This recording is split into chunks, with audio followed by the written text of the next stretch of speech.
Welcome to How I Raised It, the podcast that goes behind the scenes with entrepreneurs who've raised capital. We uncover the tips, tricks, and techniques they use to get investors to write a check. Strap in and turn it up.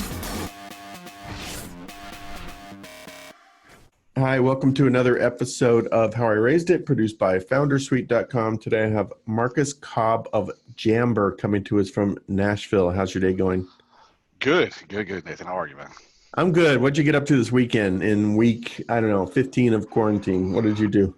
I wrote some music this weekend for the first time in a while. So I try to stay. I've noticed I get moody if I don't get a little creative every now and then. So I finally had a chance to do that this weekend. But for what it's worth, I've actually enjoyed not traveling as much this year.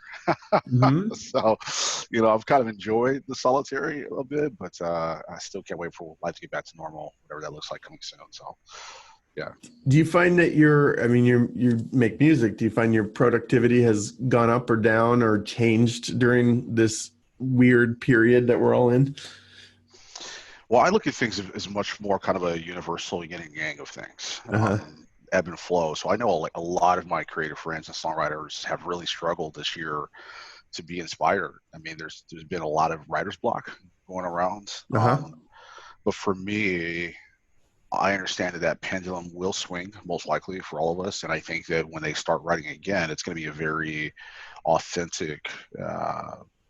It's going to be kind of content that might scare them a little bit because it's not, it's not in the box of just trying to make a commercial hit anymore. There's all of that content is just going to pour out of them, and it's hard to self-edit that when that happens. And that's kind of what's been happening for me. Since I'm not writing for anyone, I've just been, putting all of my emotions, good, flat, or indifferent, out into music, and I've enjoyed it.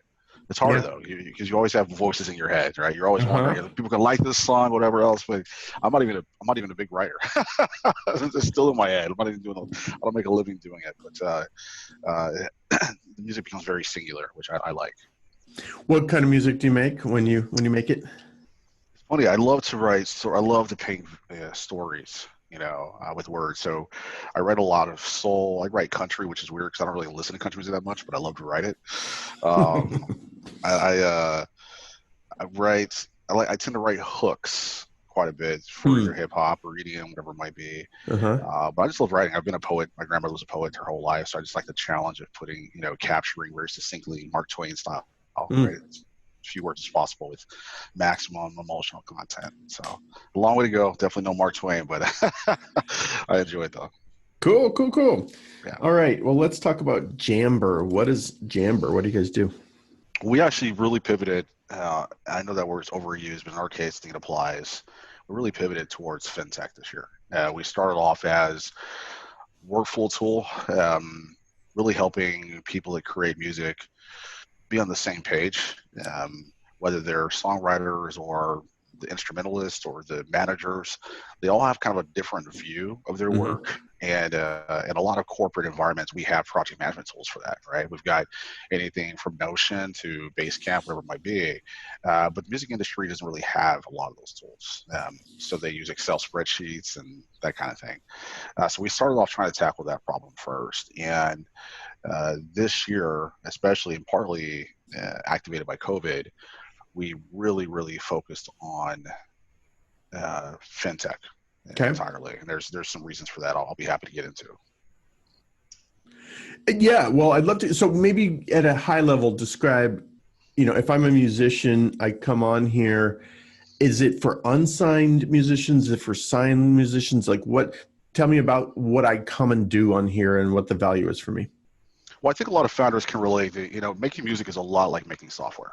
It's very similar, and in software you have the coders, you've got the testers, you've got the project managers and the customer, and it's very similar in music. The coders are the artists and musicians. You have the testers in this case would be A&R people that really try to polish the final product, and ultimately the customers getting it to them, right? And so there's a process to that. Now, what makes the industry really tough to crack is that it's really hard to segment a target user. You might have a user that's 13 years old they're first brand new into the industry, but they become an overnight success. They know nothing about the laws or the insights or any of that. And you might have a 65-year-old, violin aficionado, not aficionado, but a violin master. And they have very different needs on the exact same song. And that's one of the challenges we're trying to solve with music workflows. Another thing is that streaming has made music be largely global. Yeah. The internet in general. So you can have someone that's writing a song, and the example I give a lot is Beyonce did an album called Lemonade. It was a huge album. And that album has 77 songwriters credit on it for like 18 songs. When David Grohl was working on his last album from Foo Fighters, he recorded different songs in different studios just to get the inspiration for that. So all of those people are kind of our users. We were used for projects with U2, Sir Paul McCartney, One Republic, and then people you've never heard of. So that's the gist. But it was hard to grow, even though we made some money doing workflow.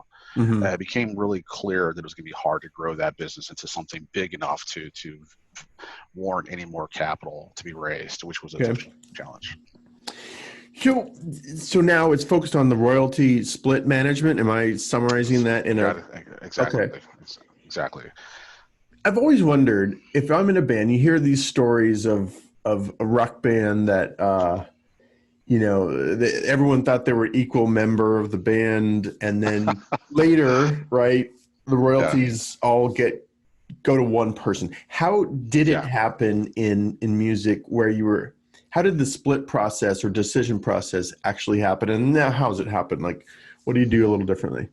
I mean, you really have to understand where the music industry kind of came from in its roots a little bit, right? The music industry was largely architected by the American Mafia in the 20s. And interesting.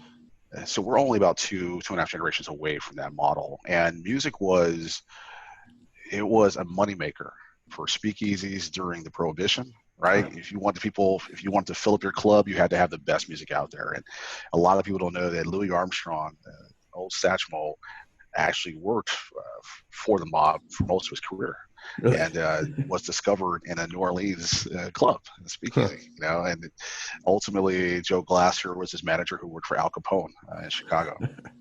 So we understand that. You understand that even jukeboxes, which were cash machines, were used to launder money. And the way it would work was, in general, you would have a club that would do a huge concert in New Orleans, and then kind of go up the circuit, and everyone would take a cut along the way for the artist. So this person would be John's publisher, this person would be John's manager, and really it was more of a way to move money through the system. And over time, real businesses grew up along those silos, and with real roles and responsibilities, but it became highly fragmented in that way. So the biggest thing, forgive me if I'm oversharing, but the number one thing that I think blindsides people with music is that it's intellectual property. And there's laws around that. So people just think you make a song, you sell it, but it is probably one of the most complicated financial webs I've ever seen in my life. And I've done fintech most of my life. But the music, like, there's 2 copyrights on a song. It's different in different territories. There's different royalty treaties. It's kind of like a kerplunk that moves down. Sure. So that's what happens often, is that these guys get into a band. They get an advance check, which is actually like a loan from a VC, but from a record label.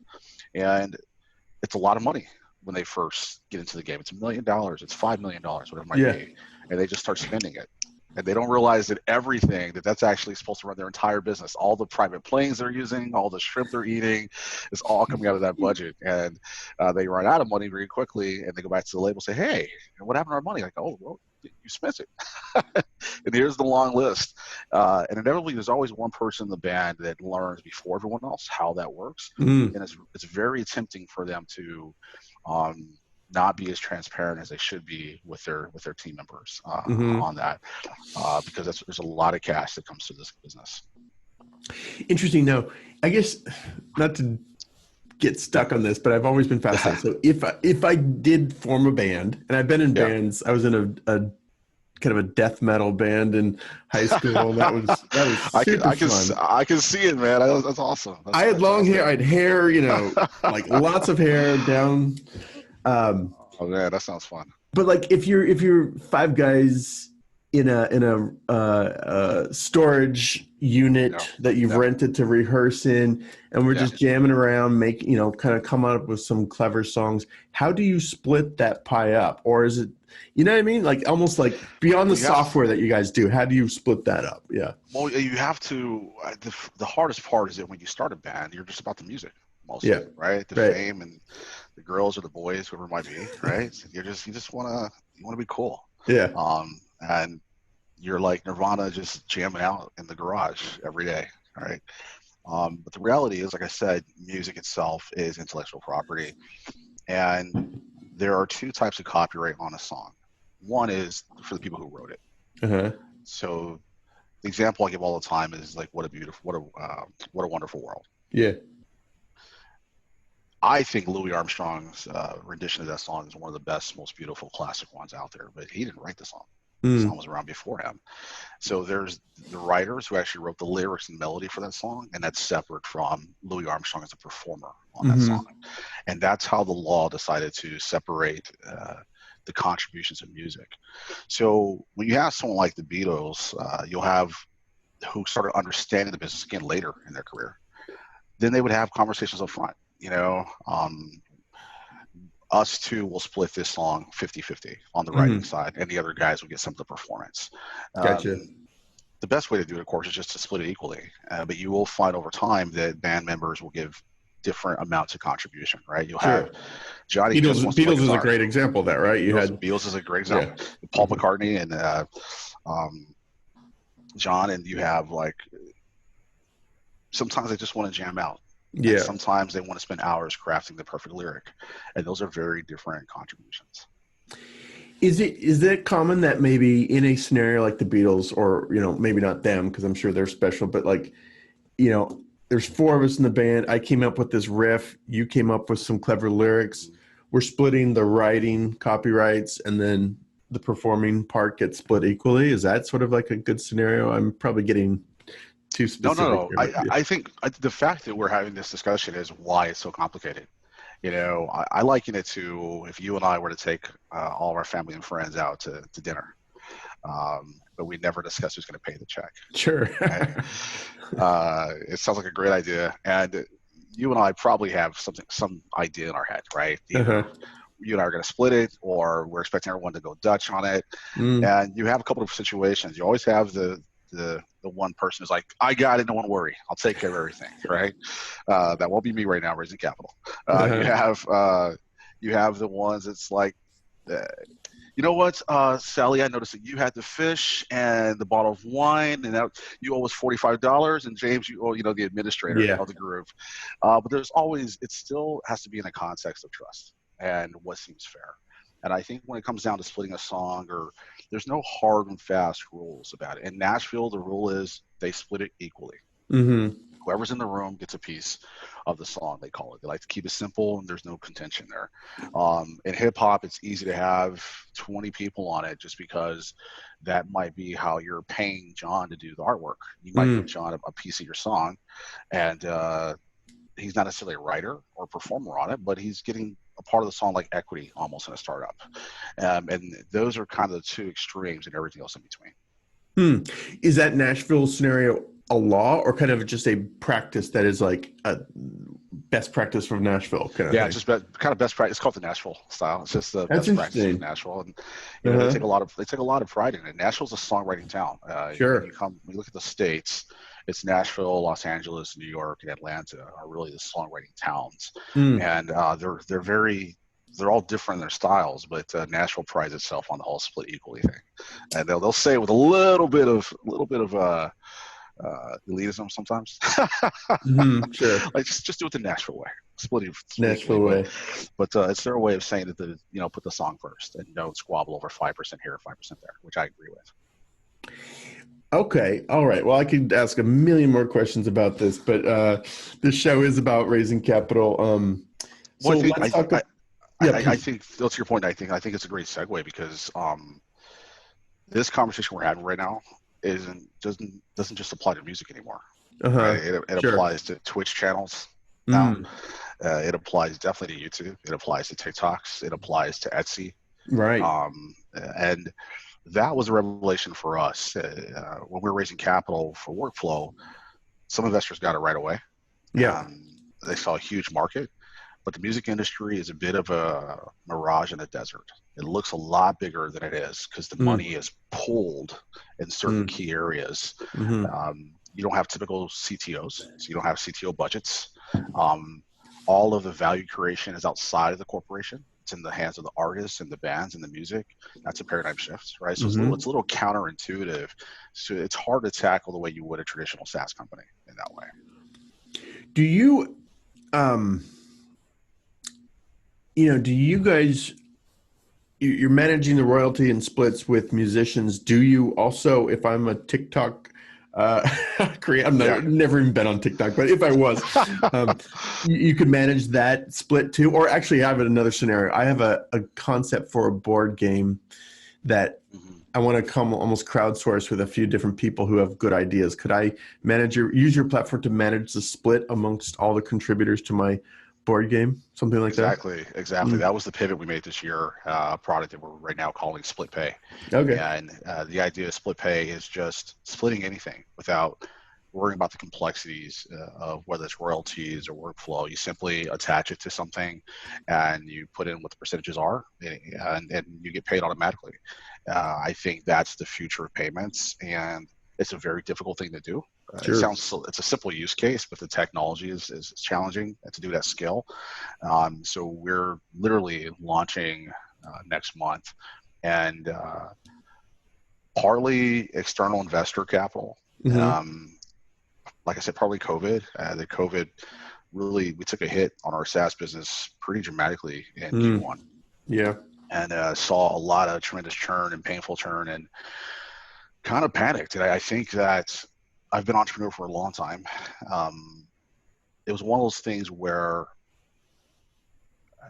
the story of PayPal when they were kind of floundering around digital currency. They had about 10,000 users. Yeah. And then one day, a lady, a merchant from eBay, asked them if she can use their logo to put on her eBay site to pay with PayPal because she was tired of the check floating and all that kind of stuff. And they went from 10,000 users to about 100,000 users in about 45 days. And sometimes you have to fish on the other side of the boat, and that's kind of what happened with us. We went from about 50,000 users to, and it's not all closed, but right now in the pipeline, I think we have upwards of 2.5, 3 million that we're trying to board here over the next just 6 months users. Cool. Because this is how people are. Like the whole idea is create together, get paid together.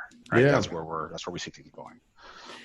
And are you managing that for a percent of the deal, kind of like Stripe manages my payments for Founder Suite for whatever percent they're taking of me? Okay. Exactly. Yeah. You got it. So we just take a percentage of the deal, and we actually work with Stripe a little bit Wallet too, but this wasn't even possible from a regulation standpoint just 5 years ago. It's companies like Stripe who are making it accessible to startups like us. So we get to focus on the primary use case of, adding your friends and their percentages, and we do all the facilitation. Yeah. We do the big data processing. Let's have some machine learning in there too to help us manage fraud and those kind of things. But and then we're not bogged down though by PCI compliance right now, or OFACs, or all that stuff. So the investors responded for the most part pretty well. I mean, I've got about 31 angels in my cap table. Okay. And I'd say a third of those are hyperactive. A third of those I never hear from at all. And a third just depends on if it's really good news or really bad news. Sure. Well, let me use that as the segue into raising capital. So let's talk about that. So how much have you guys raised and how many rounds? And we'll get into the composition. Okay. Yeah. We've raised about 5.67 million over a 4.5 year period. Okay. Largely composed of angels and seed series and series seed. Almost all convertible notes. And we've had our investors follow on a few times, which is a double-edged sword, but for us, it was also super helpful as well. Cool. And so these angels, 31 angels, are these music folk or finance folk or some like, how did you identify 31 angels that want to bet on this crazy idea, which I think is really cool, but it's kind of an outlier. Yeah. It's definitely shape shifted quite a bit more than I would have predicted. Even with all my experience, like I said, I've been doing this for 22 years. And I'm learning much more than I came in here thinking I knew. Sure. So most of them, actually, the majority of them are non-music. That was a bit strategic on our end because the music industry is hyper competitive, and we wanted to be a bit of a Switzerland, if you will, to see if we could grow our platform as broadly as possible. So we didn't want to have loyalties that might hinder that growth. So we've actually turned down capital from big record labels, and early days we had real early conversations with YouTube about being acquired, and we knew we couldn't grow, and even YouTube, they were candid enough to say that it would limit our growth if we took their capital at the time. So yeah, going through Project Music was a huge help in the Nashville area. And so half the money I've raised is from Nashville and half is from Chicago. Okay. Exactly. So going through Project Music in Nashville helped a lot. They didn't help me raise the capital, but the people that I met there helped. And generally the angels would write a check within 30 days, I would know. So it would go from the initial conversation, typically one or two other follow-up conversations, and funding within about 30 days. What is Project Music? I don't. Oh yeah, sorry. Yes, Project Music was actually kind of the first music technology accelerator that was around before Techstars Music and some of the other ones that are coming up now. They were started in Nashville with a bunch of music industry veterans, big shots, really, really big shots. Joe Galante, who was CEO of Sony Nashville for a long time. His buddies, Ken Levitan, who managed Kings of Leon and Kesha and Pitbull, and Clarence Spalding, who manages Darius Rucker, and Jason Aldean. So all these guys got together and they put in just a couple bucks, I think like $8,000, $10,000 a piece on this experiment that was bound to fail. Basically because Joe asked him to, because he's got a lot of political clout in the town and beyond. And we attended Project Music for a 3-month accelerator. Okay. So one of the things they had was they kind of modeled it heavily after Techstars. So there's a network of mentors, and in that network, I met some people that wanted to fund. It's hard in Nashville though. The money that's here is Southern money, and it's very discreet money. They don't advertise that they're angel investors. They don't even. I have one lady. That year she invested, I think she wrote 20 checks by herself, and no one even knew she was an investor, and she liked it that way. She really liked to find the opportunities herself. That's very different than in Chicago and on the coast, right? So yeah, anyway, not to go on about that, but it was a lot of that money was also sometimes just $25,000 at a time. I've been fundraising, it feels like nonstop, really, for the past 4.5 years. Well, I do want to go into that a little more. Well, like, how do you identify this lady or folks like her who are, kind of this discreet money if they're not hanging out a shingle? Here in Silicon Valley, we have the opposite problem where you got all these people who call themselves angel investors, but they're not actually really angel investors, right? So that's right. Yeah. How do you find those type of people? Well, in the Midwest, keep in mind it's a really small community for the most part. I'd say there's under fewer than 100 in Nashville active angels, probably fewer than 500. And I'm not talking about the larger groups like Hyde Park Angels where they have 300 themselves. I mean, even outside the group, so let's say 500 to 1,000 in Chicago. But they talk. And so I think a large part of the job as CEO is to generate buzz and generate inbound interest by telling a story that translates and carries. So I spent a lot of time practicing that, introducing Jammber, our elevator pitch, and then speaking a lot. So I would pitch everywhere that I could. Every pitch event they invite, if it was 2 people in the room or 500 people in the room, I would pitch anywhere and everywhere. And I would practice that 5-minute pitch for 3 weeks. Trying to really let the vision and any amount of charisma come through, and then inevitably people find you. And it's mostly about a lot of that organic connection, if you will. I think a lot of it is serendipity, fostered by or followed up by a genuine connection on what you're building. Interesting. Cool. Are your investors split half Nashville, half Chicago, or kind of? Or Yeah, both? pretty much. Yeah, pretty much. I mean, Chicago. It's just to speak to that. There's something in Chicago called Chicago Ideas Week, and it's like a huge conference, or used to be, like a series of TED Talks, if you will, or over a period of days. It's a great event, and we just did a small event there, and like a simulation with Monopoly money, and people got to role play being a band or being a record label. It was super simple, just showing the business of it. I think that was September. 2 months later, we got this cold email reach out on our website. Hey, I attended the Chicago Ideas Week. My husband's an investor. Are you guys looking for capital? Oh, and nice. I immediately thought it was BS immediately, because it's just like they came through our contact forms. Yeah. You know?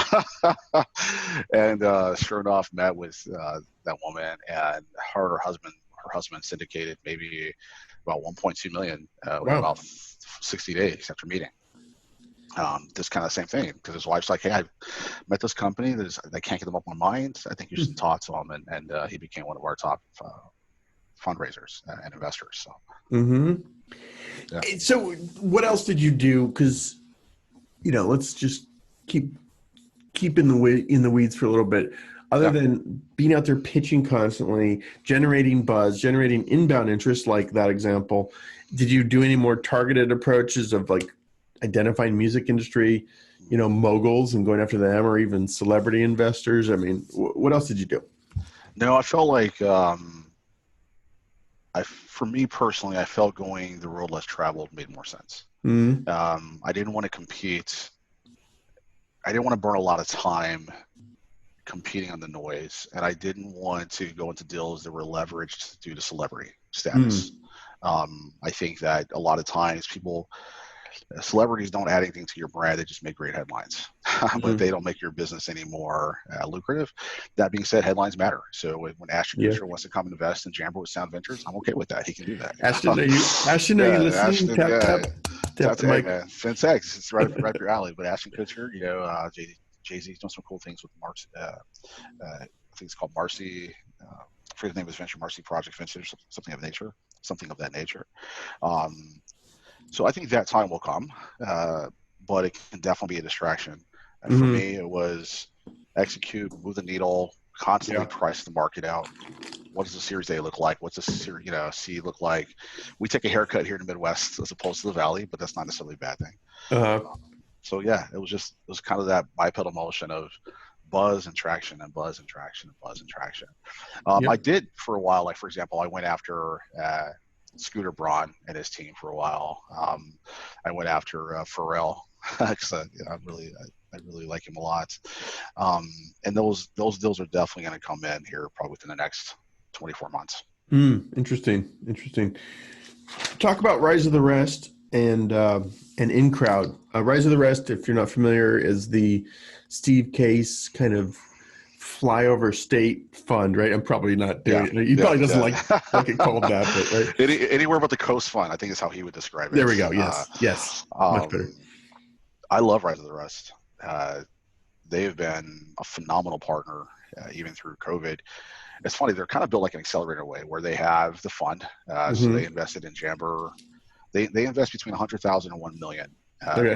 Rise of the Rest specifically early stage fund anywhere but the coast, and it's a sibling fund to Revolution.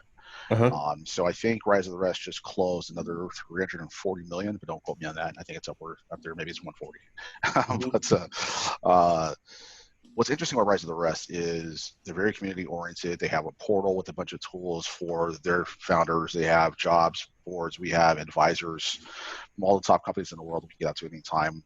Things that you would find in an accelerator, a top-notch accelerator, but they're a fund. And I get to talk. If I need to reach out to Steve, I can. But I actually never need to because he's got a really capable team. David Hall is his right-hand man who runs the fund. And then, Scott Case, who was former CTO of Priceline.com, will reach out just to see how we're doing, and the entire team does that. So I'm a huge fan of Rise of the Rest. And what's InCrowd? That's a Nashville group. I'm not familiar with them. Yeah, a Nashville group, a young man by the name of Phil Schmerling created InCrowd.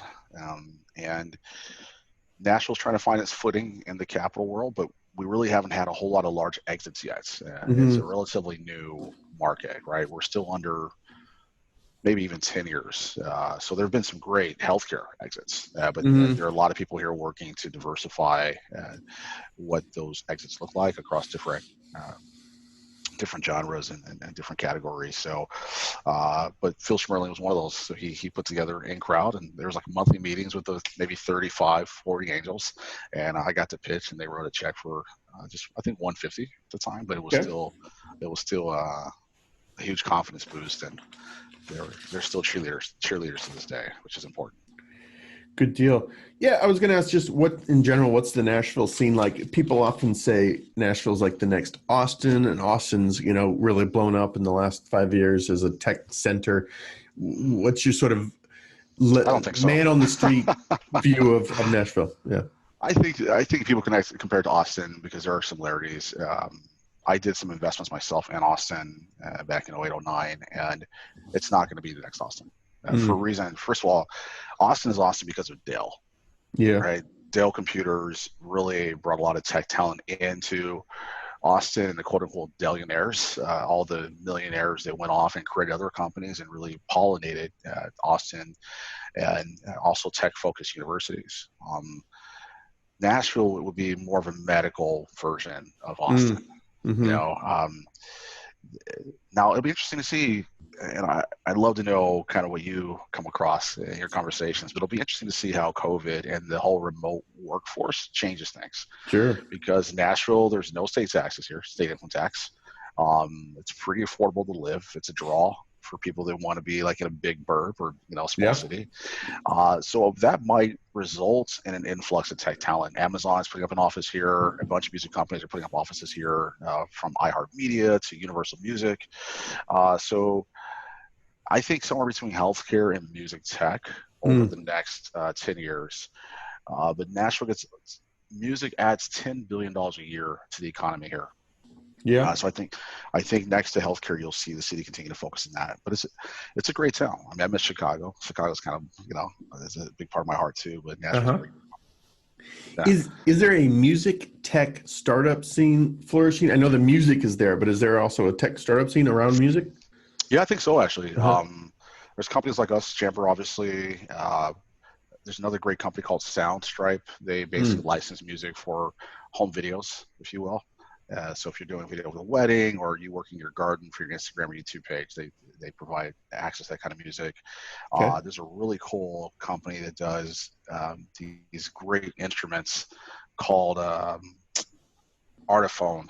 And Artiphone is just their technology. I think they've had 2 massive Kickstarters, upwards of like well over $1 million, but they're also based here, and there's maybe 35, 40 other companies there that I can think of. So I can definitely see Atlanta and Nashville being kind of hubs for music tech. Yeah, interesting. Yeah. Cool. Are you involved in so we got connected through Haley of the Nashville Entrepreneurial Center, and I'm so bummed because Haley. Hey Haley, we love you. I was scheduled she invited me to come out and give a talk, and it was supposed to be in May, I think, and of course that didn't happen. I've never been to Nashville, so I'm gonna get there. But what's the Nashville Entrepreneurial Center all about? Like, is it pretty? Do you get So I got introduced actually so Project Music, the accelerator, is based out of the Nashville EC. Got it. We were in Chicago in 1871, which is a massive co-working space. Yeah. So it's like 200,000 square feet now. But they're a Google Entrepreneur Center, and so is the Nashville Entrepreneur Center. They're also a Google Entrepreneur Center. So they were touring 1871. Long story short, heard about us. We applied and got in and went down there.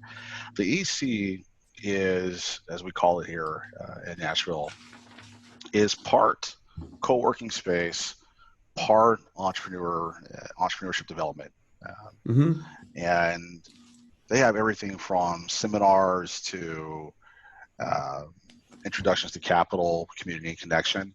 And then they have several different accelerator programs they run across small businesses to Project Music, focused on music tech, Project Healthcare, and just some others. Really, really great. Their CEO, Jane Allen, was their first female CEO, highly accomplished. And a lot of the startups are connected to the EC in somewhere or another. Not all of them, but a lot of them are. Interesting. Good. Yeah. Good, man. This is great. I won't keep you too much longer. Any no worries. Any tips you would give your younger? I'll make this a multi-choice question. Okay. So any tips you would give your younger self about fundraising if you were going to do it all over again? Option B, any tips you would maybe give, Black founders trying to figure out and navigate the fundraising world? Anything specific to that? Yeah. Or C, anything we haven't shared that you'd love to share? I appreciate that, man. I would tell. So, Jammber was raising capital, and what I didn't know about music tech is there's a bit of a chasm between seed capital and Series A. And part of that is that institutional capital, VCs, a lot of them have been burned by music tech in the past. There's lots of bodies buried. Or they just don't know the space and how big it is. So there's education piece. And I've learned anytime you have to teach investors about your space, they're not going to write a check. Generally speaking. So we ran into that problem.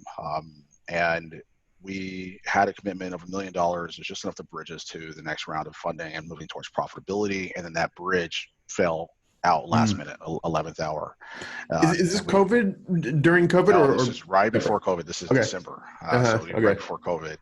And then Jammber, and then Nashville's hit with a massive tornado, which disrupted our work. And then COVID hit, and we were just like, "Fuck, what are we gonna do?" Like we were just stuck. And we had a hackathon at Jammber, and I give my team credit for this. We just said, "Look, guys, there's no help coming. We only have a few months in the bank, if that." We can shut it down now or sell to Spotify, maybe whoever might be doing acqui-hire. And we only raised $5 million, so I was pretty confident I can get my investors their money back, maybe a little bit if I get a bidding war going. But I say all that to say this: in our hackathon, we decided, what would we do if nothing was coming? And it was out of that conversation that Split Pay materialized, which is interesting. Much bigger, much more lucrative. And the only thing that changed was the conversation out of necessity. So what I would tell myself, my younger self in some ways, is don't raise capital. And that's, I appreciate all of my amazing investors. I've got phenomenal investors. But I would tell my younger self, how would you do this? Capital is so tempting. But it's so leveraged. The Dropbox founders, I think, only had 2% by their Series E. Right? It was so depressing that the board gave them another 2% as a constellation prize. So,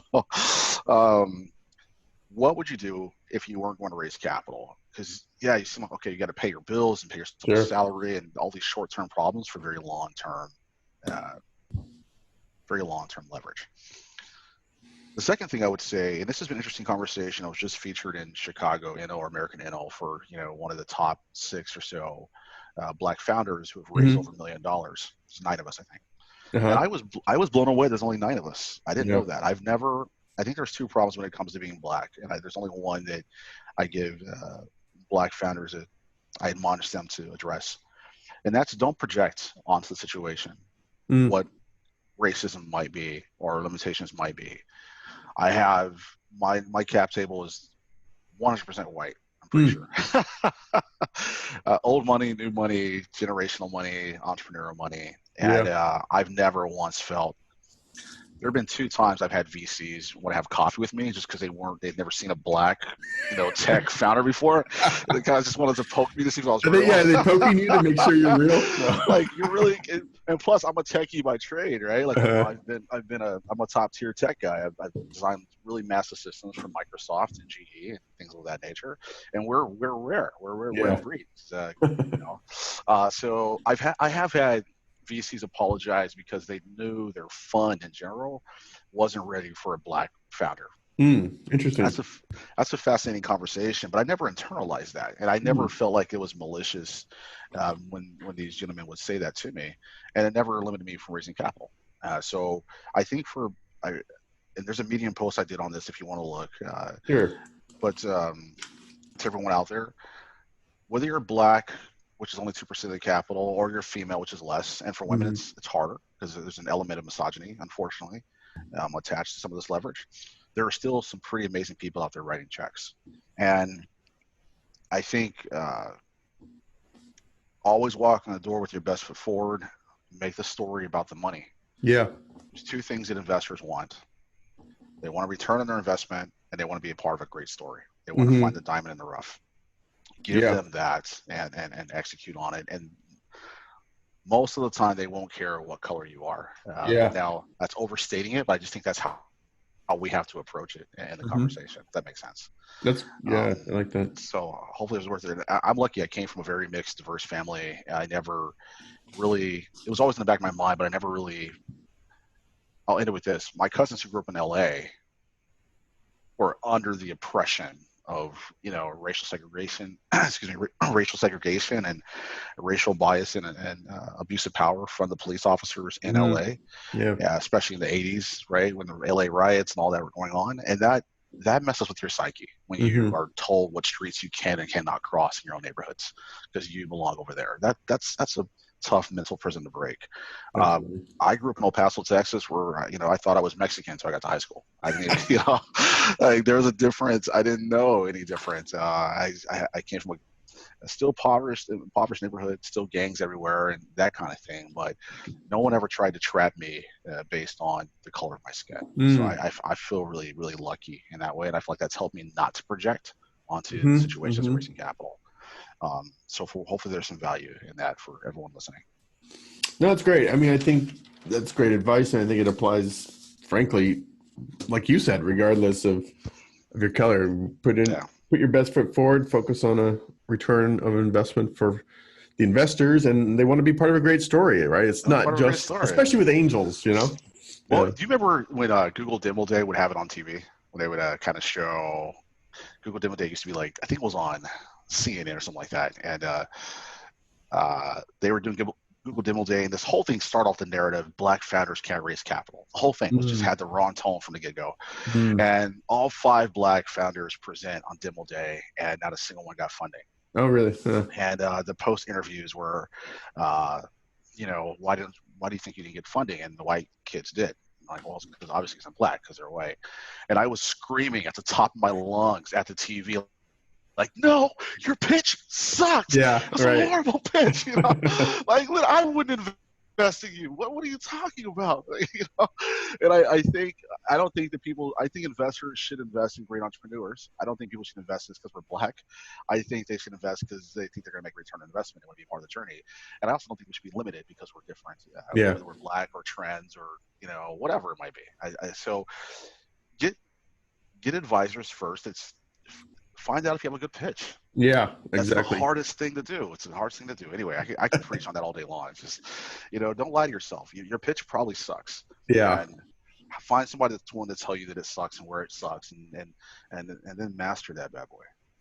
You're preaching to the choir. I'm telling founders like constantly, don't go talk to a real investor until you've given your pitch 10 times in front of people who will shred you. That's right. Yeah. Especially for angels, make that first investor your advisor. It takes the pressure of writing a check and the rejection off the table. Like, hey, I know you're writing checks. I'm not looking for money right now. But to quote Pitbull, the music artist, ask for money, get advice. Ask for advice, get money twice. That's right. And I think that applies in the industry. So, Nathan, I think you and I are on the same page, man. Like, at the end of the day, people, you probably have a great idea, and part of our job as entrepreneurs is being salespeople and telling a great story that is achievable. And if we do that, over time, more times than not, the money will find its way to us. So, good stuff. All right, Marcus, on that note, that's awesome. I'll let you get back. If people want to learn more, it's Jammber, JAMMBER.com. Did I spell that right? You got it. That's exactly it. Yeah.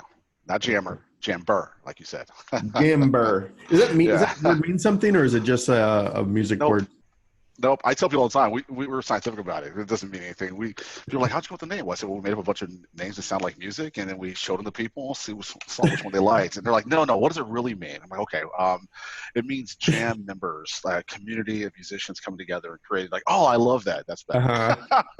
Right. So we need a story, right? But yeah, it's Jammber, JAMMBER.com, or you can find me at Jammber CEO on Twitter, Instagram. Jammber and SplitPay. Check out SplitPay, which sounds pretty cool. I mean, I definitely get that value prop. So I think it's gonna be massive. I think it's gonna be $1 billion company. It's definitely the right time for it. So maybe you and I will follow up next year when I'm doing my Series B, Series D for $1 billion valuation. Absolutely, I'd love to do that, and I'll have my board game on there. Split. Yes, done. Contributors on there. I'll give you great transaction fees. Promise. All right, Nathan. Thanks Awesome. so much Thank for you, your time, sir. brother. All right, talk to you. Bye. Bye.